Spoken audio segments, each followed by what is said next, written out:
it was a group of young men and young women, Mashona people, and they were going to a trading store I later learned.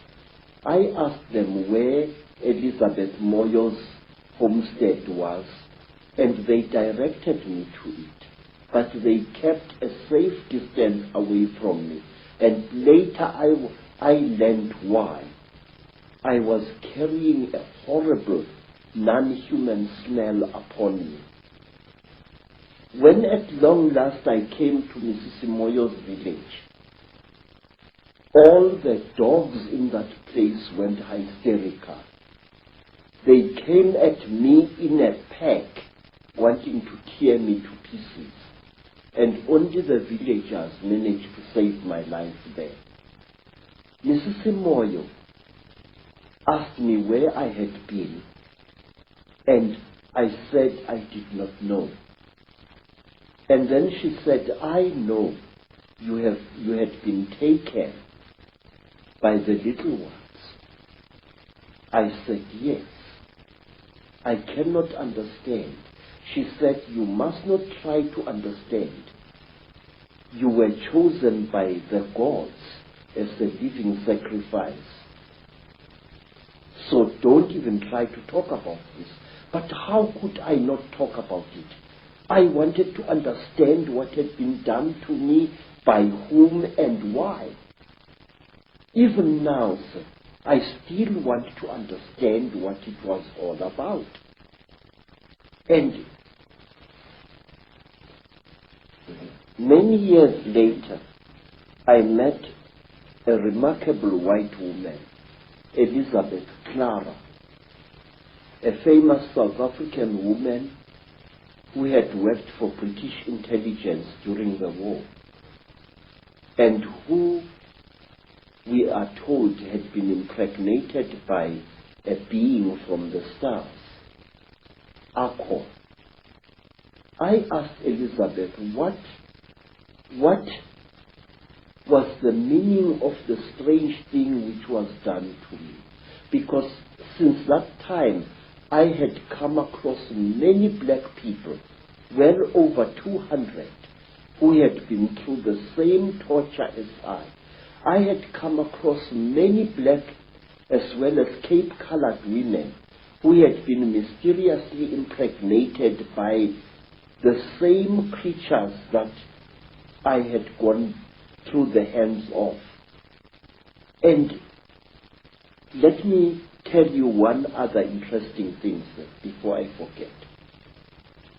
About a year after I had underwent this terrible experience, I was walking along Jeppe Street in Johannesburg, delivering parcels, when a white man shouted at me to stop. I stopped. I thought he was a policeman wanting to arrest me for some reason.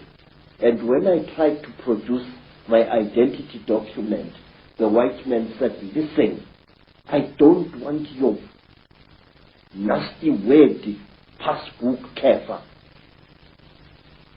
I said, then sir, what do you want, boss?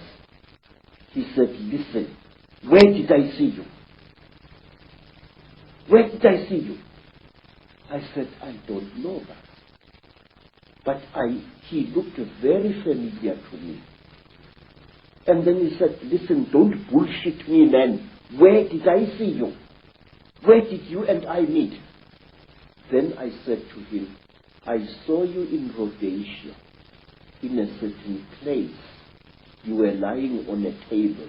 If I had hit that white man with a fist, he would not have reacted the way he did. He went pale, almost dirty gray in appearance, and he turned away with a terrible, dirty word, and he walked away.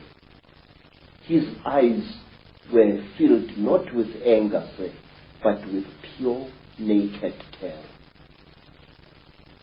Astonishing story. Yes, sir. But there is more, sir.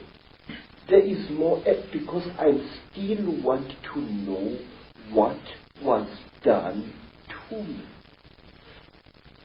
Say, one day you and I must talk more, in greater depth than now. I would like to tell you that since that time, I have found that I know things that a man of my standard of education shouldn't know. These hands, and those who know me can confirm this, these hands not only have made these sculptures using ancient African metal casting secrets. These hands, believe it or not, can make guns and working jet engines. And one day I wish you to come back to South Africa and I will show you one of these things. I know things which I shouldn't know, and it started at that time. Now, you see, sir, I want to know, what am I? Since that terrible time, my life as a man was really messed up. And one day let me tell you, sir, since that time, I have become a very confused creature.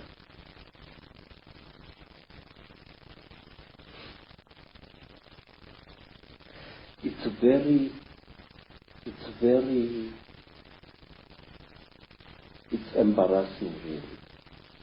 But since that terrible day, I became bisexual,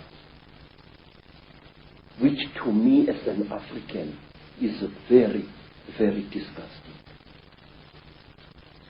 Since that time, my mind doesn't seem to be my own. I think about things that a man like me shouldn't bother himself about. I worry about people. It's sickening. I have ruined my life because of worrying about people. I feel that I want to take every human being on this earth by the shoulders, shake them roughly and say, listen, Pastor, there is more to this earth than you think. Say, I have seen the CHITAURI. I have smelt them. I have had personal experience of these. And there are people who claim that these creatures are gods. There are people, sir, who claim that these creatures are experimenting on us. That is a lot of rubbish. These creatures are harvesting us. These creatures are not aliens, Mr. Icke. These creatures are sexually compatible with our women. And what does that tell you? It tells you that they came from here.